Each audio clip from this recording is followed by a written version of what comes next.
Thank you so much for that very insightful session, VJ. Hi, everyone. It's me again, Carlson. I'm very excited for this session as we will tackle about the importance of data in managing risk across industries. I have here Ms. Janet Chenery, the co-founder for RegTech New Zealand. She will be moderating this panel. Over to you, Ms. Janet. Thank you, Carlson. Welcome everybody to where I am this afternoon's session, and we will be truly global, taking it from myself here in Auckland out to Singapore with John Yeo and VJ, and then finally out to Jacobo in New York. So today's session is about the importance of data in managing risk. And as you may have already seen with VJ's previous session, there is 2.5 quintillion bytes of data being created daily, and that is creating a huge data footprint. From a business aspect, there is a growing reliance on data to drive strategic decisions and innovations. And data is becoming a critical tool in monitoring risk. So following on from VJ's earlier sessions, we have seen that there are a lot of positives as well as negatives for risk management. And we'd like to explore that a bit further in today's session. So if I can kick off today with John Yeo, you have 25 years in compliance and risk management. How are you seeing the use of data shaping the way that we manage risk today compared with even 5 or 10 years ago? Morning, Janet. Thank you for the question. Financial institutions have always been using data to manage risk, although the different risk disciplines were at different state of maturity in using them. The richness in data today, be it structured or unstructured, coupled with technology advancement, allow us to experiment different ways in using them for the same purpose. Using customers and transaction data for managing money laundering risk as an example, in the past, customer data tends to be more static. Transactional data is being analyzed using a rule-based approach. In today's context, customer data is more dynamic, and we can use machine learning or AI to complement the rule-based system using the same set of transactional data that we have. I would say the ability to use unstructured data to manage risk in the past was a lot more difficult or even impossible. And even if it is possible, it perhaps costs a lot more, and less effective. Again, technology today has enabled that, and we can now integrate them with structured data to make risk assessment more holistic and comprehensive. One example of which is the communication and trade surveillance that financial institutions use in the dealing room. Okay, lovely, thank you.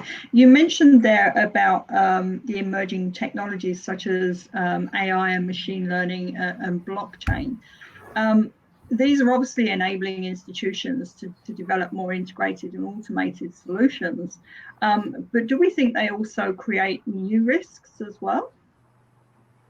Well, in my point of view, in anything that we do, there'll always be new risks. And it probably falls back onto a set of principles on how do we manage it. And to me, that culture within the organization is important, right? That tone from the top is important.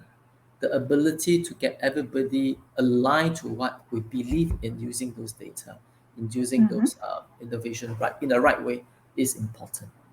So that is a whole new topic on the ethical use of data altogether, and we can spend hours and hours talking about this, right, on this topic. And what do we do as an institution? What do we do as an industry? As an individual, what should we be looking out for? Okay, yeah, that is a whole different conversation of its own.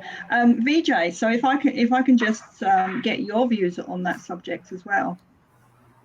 Sure, Janet, and good to be here. Good to be back at RegTech again this year. On the topic of emerging technologies creating new risks, I agree with John. as we embark on new activities, as we use, as John described, newer, richer sources of data, you're going to see new risks. And I would like to add to that and say that it's not just the new risks that you're talking of. This can also amplify existing risks. So we need to watch out for that. So if I step into AI and or maybe not. So Jacobo, while we wait for Vijay to return to us, what are your views on the risks that emerging technologies are bringing? Well, Janet, hello everybody. Can you speak up a bit? Yeah, can you hear me now? Can you hear me? Yes. So, I mean, what I'm noticing over the past few years is an increasing automation, of course, and new technologies kind of taking over some of the more human based interventions of the past. And this comes also with the additional, sources of data, and most importantly, unstructured data and alternative type of data that in the past was basically left out of any type of analysis. So nowadays, you have, the saying that every data is credit data, and up to some point that is true. It's new data and new sources of data is helping many companies engage with different populations and segments of the populations that were completely out of reach before. Not only because they were invisible, but also because they were like out of reach of the typical brick and mortar, type of engagement, with a physical intervention. Now, digitally, people are engaging at different levels with different types of technologies in different parts of the world. So that is definitely a positive, and I think it's making a huge impact in emerging markets. Some of the risks, of course, I mean, when you're dealing with a ton of data and you're using less and less human intervention, of course, you have to be extremely careful. On the other hand, I do think that globally, a new set of standards, a better understanding also from regulators and from the public. I think we're seeing a trend that it's basically there's no way back on that, and I think making the right adjustments, I think it's for the better. One caveat to this is that with massive engagement over platforms, with a lot of automation in between, it's sometimes the effects of actions can be seen, not immediately. So there should be we should be very careful when we engage, massively, and we make decisions on a massive scale, but on a targeted, personalized ways. I think that's potentially the biggest, risks, is to, maybe along the way with some hiccups, we will see parts of the population just disengaging, or just a backlash in terms of adopting technology and using technology. So that's really interesting, Jacobo. Sorry, we keep losing Vijay. Hi, Vijay, you are back again. Let's hope you stay with us a bit longer. If I can just sort of round up there with Jacobo. You're talking about people disengaging. In what way and for what reason would you envisage that? Well, I've seen some backlash in some emerging markets in terms of when especially in financial sectors where you have data breaches or situations where things go the wrong way, and public backlash is taken Right. by certain governments, and they just the response could be just a blowback into the efforts that are taking place. And we have to be really careful, and we have to as players in the field, we have to keep a steady responsible way of dealing with this with technology, with people's data. Yeah. Okay.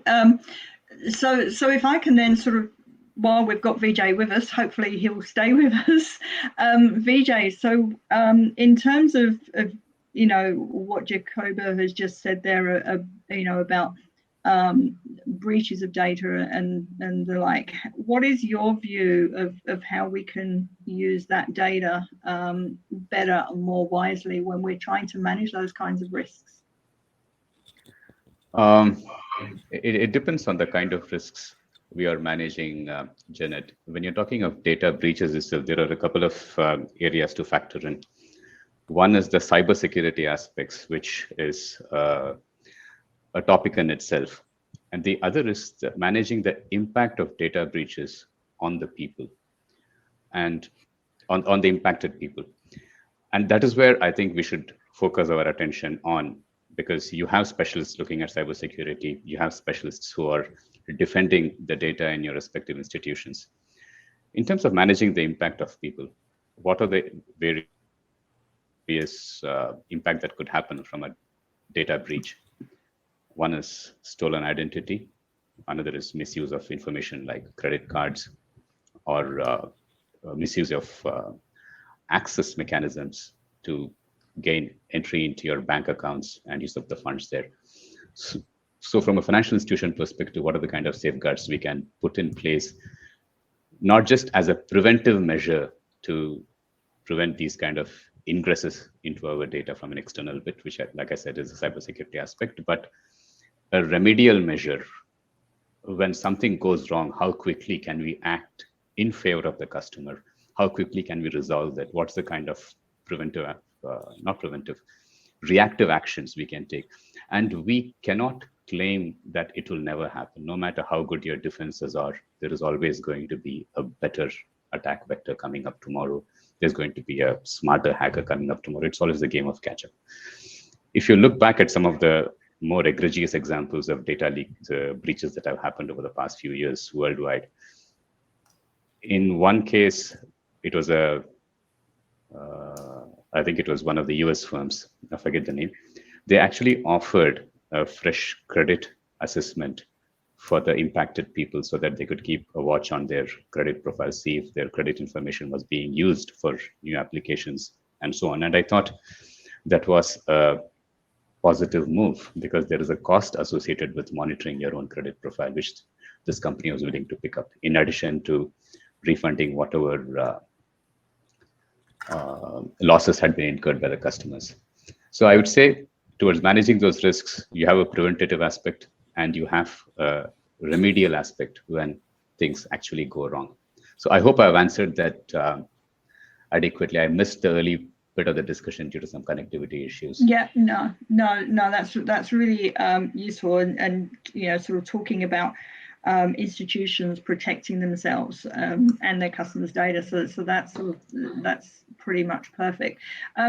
John Yo, I'm interested on your view on that. How would you suggest that institutions go about protecting themselves?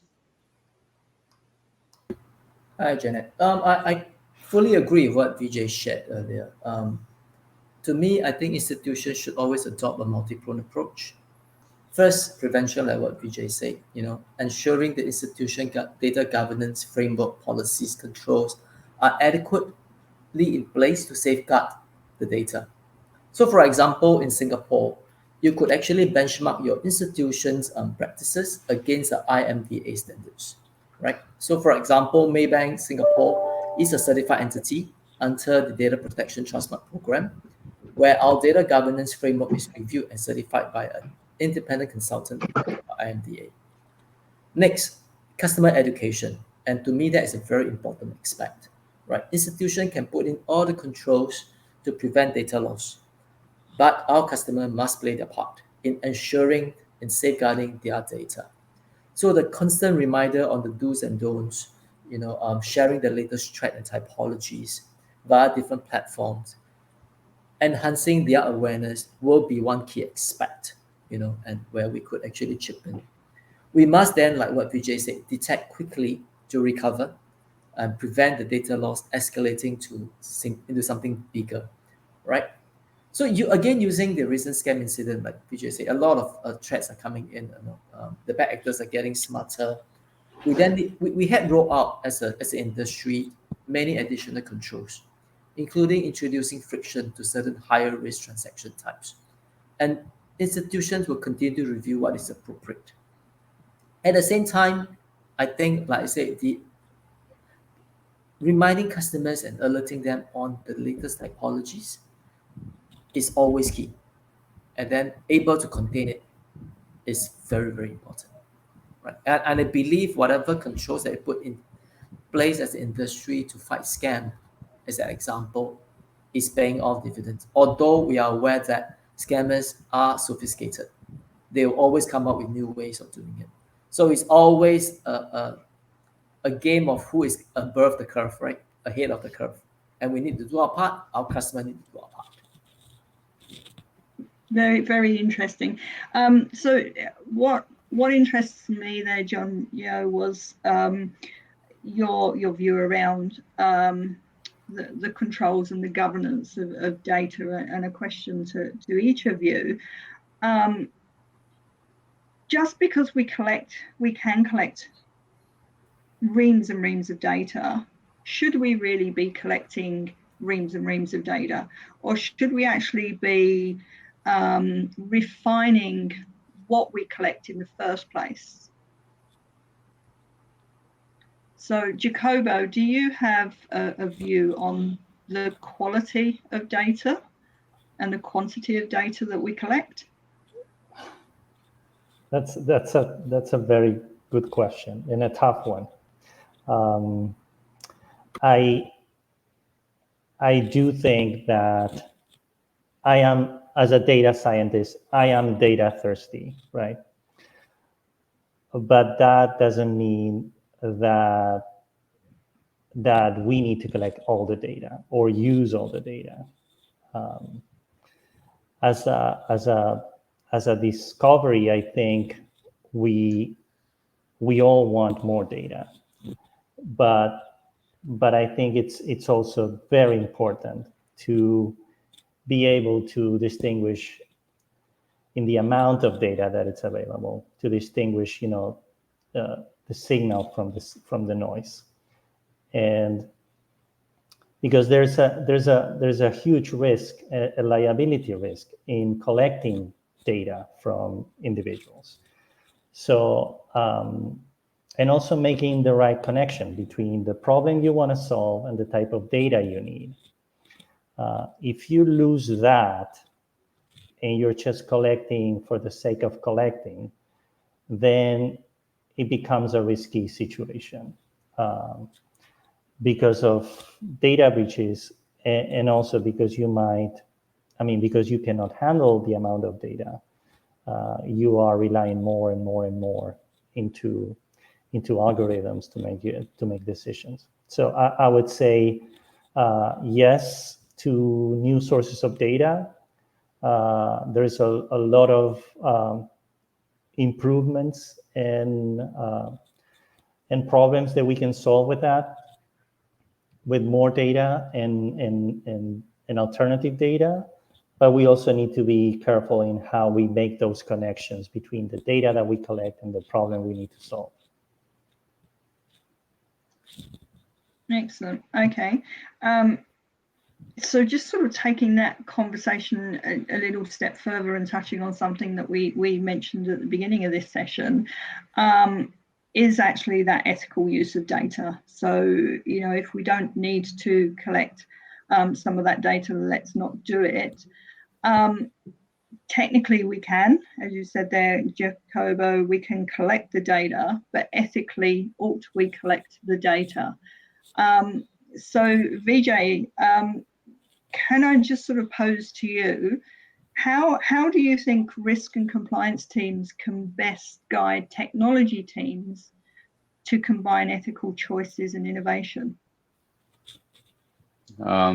Good question, Janet. And like your previous one, another question that's not very easy to answer.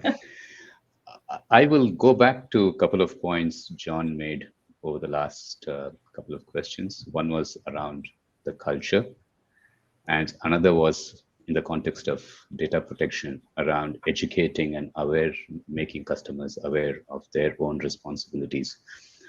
As risk and control, I think we need to make our first line teams. Okay, John Yo, do you want to pick that one up? Okay, while we wait for Vijay to come back, to me, I think it goes back to the earlier principle I shared, talk about prevention, education, and detection. Right? Culture to me is always important. The tone from the top is important. You walk the talk is important. In fact, I'm aware that there are institutions out there that have put in place a governance framework or structure in ensuring the ethical choices in innovations. Right? It stems from providing guidelines and checklists, for example, to the technology and product team during the development stage. And then they do have independent committee to review what has been developed before it's put out to the public. Right. So I think those are very good practices that all of us should try to adopt. So again, without giving away too much, I'm aware that the financial industry is working on the industry guidance, focusing on a specific area on ethical UX UI design, and that should be likely to be published in Q4 this year. And in fact, I'm chairing that subcommittee. So I'll be excited to be able to share, with the industry, some of the do's and don'ts, some of the things that best practices out there, and for organizations to take a leaf out of it to benchmark against what they're doing, and hopefully that again elevate the entire industry standards in terms of ethical use of data. Excellent. Look forward to that. Vijay came in and went back out again. You mentioned there around some of the best practices and guidance, and I'll put this out to both yourself and Jacobo. Is Vijay back? Yes, Vijay, hi. Good to be back. Good to have you back. Sorry, would you like to carry on with answering that question? Yes. Yeah. Yeah, we were talking about how the risk and compliance teams can actually help bringing about an ethical perspective with the first line teams. I think you mentioned technology teams. I just expanded that to cover all first line teams. Yeah. And I was referring to John's point. I think the first step is to really make them aware of the ethical dilemmas that could surface when you're using data. There is always this tension between first and second line. One wanting to maximize the use of data, derive value from it, and us party poopers in second line trying to put the brakes on those in a reasonable way. I think the first step is education, and that is pretty much driven by the culture and the messages from the top that come through, where you need to have the right set of values in the organization, and that has to percolate downwards. The second point I wanted to make in that context is a code of ethics should be drawn up, and that is ideally done by first line teams, because what you don't want to do is put in place a code of ethics from your risk and compliance folks, and that just becomes another bunch of policies that they have to comply with. So I would rather see the first line team step forward, own this code of ethics with inputs from second line, and implement it voluntarily. And that is something we are pushing forward within the bank. We're getting a tremendous amount of support because I believe the right cultural messages are also going out in this context. So those would be the 2 points I wanted to make: education and awareness and culture with a voluntary code of ethics, which can be enforced, of course. Okay, thank you. How, just sort of thinking on that bit and the collaboration between line 1 and line 2, which is good to see. We've had too many years of throwing stuff over the fence in many directions. How would you see the use of data for risk management evolving, VJ? Yeah. I think I would look at it from an increase, not just in volume, which is actually the easiest answer, but in the variety, the richness of data that comes in. On the keynote I made just before this, I was referring to using much broader data sets, including social media feeds, news articles, and processing them using natural language processing on and other AI techniques to figure out whether a company was being very transparent and accurate in their self-assessment of their ESG credentials. So, and I see more and more of that happening when you're looking at identifying potentially suspect customers as part of your KYC. You're starting to look at broader sets of data. When you're looking at stress testing, for example, you're looking at a much wider set of environmental macroeconomic factors.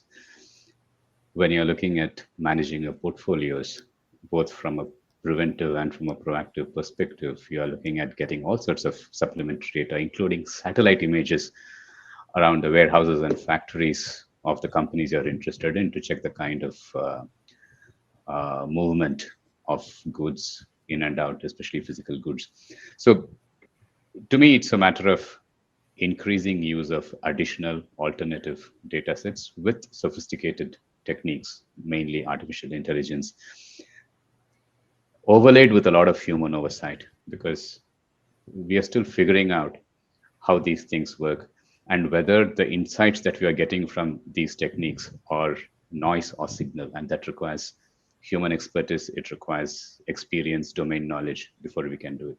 So the short answer is, let us not talk about the volumes of data, that's a given. Let's talk about the variety and richness of data. And a lot of it is going to be unstructured. And a lot of it is going to be stuff we have not imagined. So if you're looking at tracking carbon emissions, you may have real-time sensors on your ships, aircrafts, and even in buildings, looking at the temperatures and amount of energy you're consuming. So those are all the kinds of data that we could be getting in, streaming in, managing risk, managing portfolios, whatnot. So I think it's not just evolving, some of it is revolutionary as well in terms of the breadth and the techniques that we'll be using to manage the data. Okay, really, really interesting points there. And it's not the first time that I've heard about the expansion into using social media data points, which will be a very interesting transition. Jacobo, do you have a view on where you see the use of data evolving? Well, just to add to what the other panelists were saying, of course, you know, the velocity, the reaction, the way that we can engage one-to-one, that's already happening. I think we'll see more of that. At the same time, I think we'll see an increased push for adopting global standards and ethical standards beyond the legal frameworks. You know, many global companies, they won't make difference between, you know, how they do things in Europe or how they do things in, you know, some of their own markets in other countries. So I think that will also be a push. And of course, the public, you know, the public needs to, and it's engaging more and more, understanding and putting some brakes on some practices if they don't feel comfortable. And on the other hand, going to the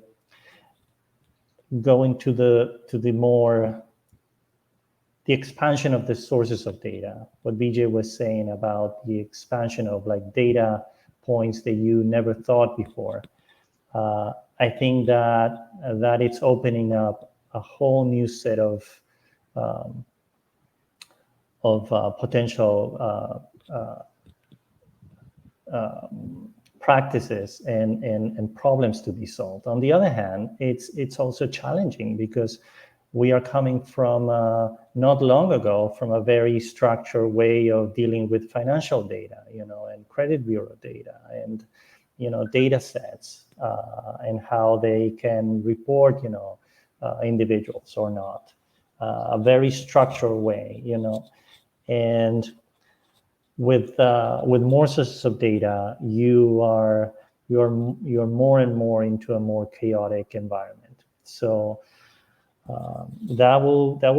it is already a challenge, and it will become challenging also in terms of having coverage and having automated decisions that are ethical and are not based on just a lot of noise. Excellent.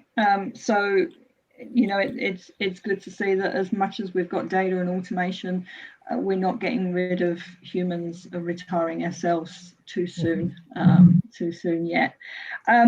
John Yo, just watching our time here, but a quick question to you, especially off the back of the governance work that you've got coming soon. Do you think the availability of so much data will become our next problem to solve? And will there become a point where there is just too much data? And what might we use to manage that? Well, I guess we all know that as we evolve, as technology advances, we will end up with a lot more data. Right? The question is, back to Jacobo's point, is we need to collect what we should collect. We should use those data that we collected in the way we intended to use them for. We should not be abusing the whatever data that we have in our disposal. And very important is, do we know how do we make use of them, right, at the end of the day, and what do you use them for? To me, a lot of times, data that we collect, we make use of them, we experiment them. In one way or another, it throws out new insight to us, and that new insight can be for risk management purpose. That new insight can be for customer engagement purpose. But whatever we do with the data, it always goes back to the same two principles that we talk about. Do we want them? Should we have them? And how do we use them? And it goes back to what Vijay said earlier, right? The ethical code of conduct, that self-administered part of things. We must be all guided by that same principle of using it in an ethical manner. And obviously, a lot of us talk about not just ethical, but in the unbiased manner, which is, again, a big topic altogether. Yeah, that's another session. Yeah. Okay, so if I could sort of just go around the group here and identify a key takeaway for today, so a key piece of advice or guidance that you would give to our listeners, what might that be? So if I can start with Vijay. Yes, this is a point I keep saying all the time. You're only as good as your data, so use it wisely. I think from a risk management perspective, from a marketing perspective, from a data protection perspective, so long as you know what your data is, you know where it's coming from, and you're using it appropriately, you should be fine. So if you're as good as your data, use it wisely. Lovely. Okay. And John Yo? Well, I would say from an institution point of view, use the data the way you want other institutions make use of your own personal data. So do what you think, you do not want them to do, right? And do it right in a sense. Yeah. We have a phrase here in New Zealand. Don't do anything that you'd be too embarrassed to explain to your grandmother. Exactly. Okay, thank you. And Jacobo, what's your takeaway soundbite? Yeah, I mean, for me, I wanted to bring back the importance of the human intervention and the context. I think behind all the data, and even if we're talking about automation, we still need to keep